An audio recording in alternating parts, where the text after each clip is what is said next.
Marvin Harrison Jr., Ohio State receiver, will not be working out at the Pro Day workout today. According to Albert Breer of SI.com, teams have been informed that all-everything receiver Marvin Harrison Jr. will not be working out. He will be relatively quiet, or it will be relatively quiet in Columbus with so many high-end draft prospects choosing to stay in school. No GMs or head coaches are scheduled to be present. Wow. Marvin Harrison Jr. didn't work out at the Combine. He's not working out today. And I've been texting back and forth with the PFT writers. Michael David Smith made a great point. You know, to your point, that this is not a guy who blows by people. Maybe he doesn't want to run a 40, Chris.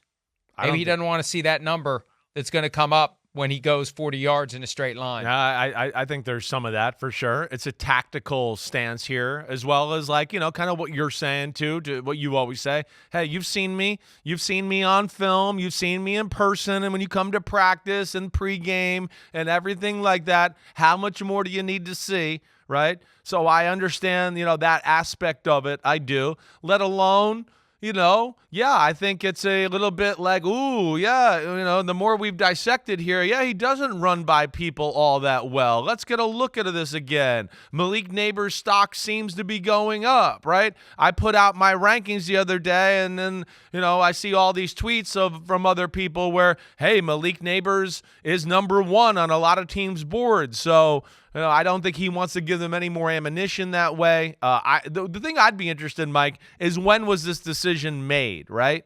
Was this something that was going along all the time? Or is this something that, here as of late, right? I'm not getting my 40 time where I want it to be, right? I'm not sure.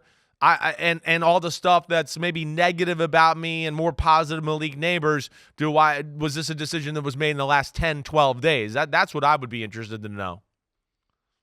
And there's two ways to look at this, too. You can say, I can't help myself by working out, so why do it? Go look at my film. I'm already going to be one of the top players taken. Or you can look at it and say, I could hurt myself. Yes. Like, this isn't just cementing things. There's no higher that I can go, so why do it? There's also a chance I could dip depending upon how fast I run the 40 or how slow I run the 40 or whatever else could happen. And there's always the risk of injury, hamstring, groin, soft tissue.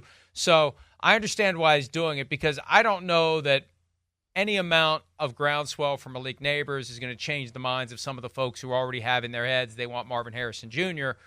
based upon the film. They see things on the film that they like. They're not troubled by the lack of separation. They want a Devontae Adams type of a body that is going to just, you don't have to get open. You just have to get the ball in the vicinity of his hands, and he's going to catch it. So that still doesn't make a guy into a game-breaking, short list, best-in-the-game receiver, because you're not going to get double covered. You're not going to draw extra attention. You're not going to keep defensive coordinators up at night with nightmares over how they're going to stop this guy. And that's the difference. He could still be great. He could be a Hall of Famer. But at this stage of the game, that's how the lines get drawn. So yeah, right. See how it plays out. Yeah. Hi, it's Mike Florio. Thanks for watching PFT on YouTube. Hit subscribe for the latest news and analysis from Pro Football Talk.